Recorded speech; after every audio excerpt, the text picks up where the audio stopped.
The ELA component of our project is that we can record the data in a journal. We chose journalism, which best pertains to our project. And we can record things that we consider important and put in the data into charts and graphs, as well as the size of the jelly marbles and whatever we find most important. As for the social studies component, we use the benefits in history before. So throughout history, water marbles are still pretty new, but there was a simpler form of it that had existed in agriculture for many years before.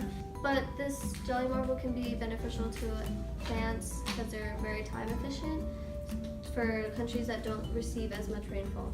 Jelly marbles are polymers that are super absorbent, and when they get into water, they can absorb up to 300 times their weight.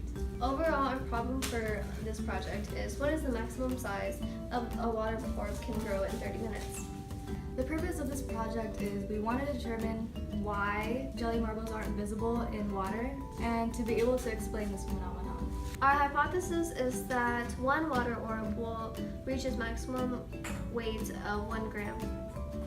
Our independent variables are the water and the clear containers. The dependent variables are the jelly marbles, and the control group are the dry jelly marbles, which will be put in here.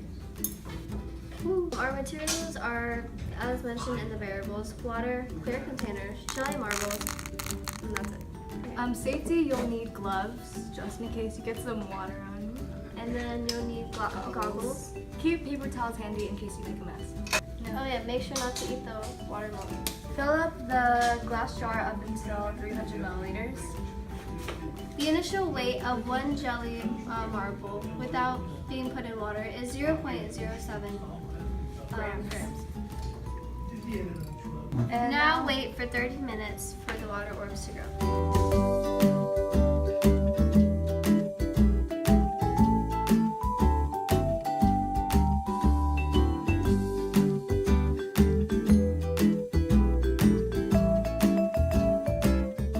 For the analysis, our hypothesis was proven wrong because it ended up not being 1 gram.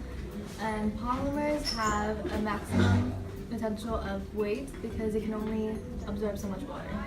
And it also correlates to how much water we have in the container, and because of this, our conclusion was that we ended up with the 3 marbles that we measured that equal to 8 grams and not 1.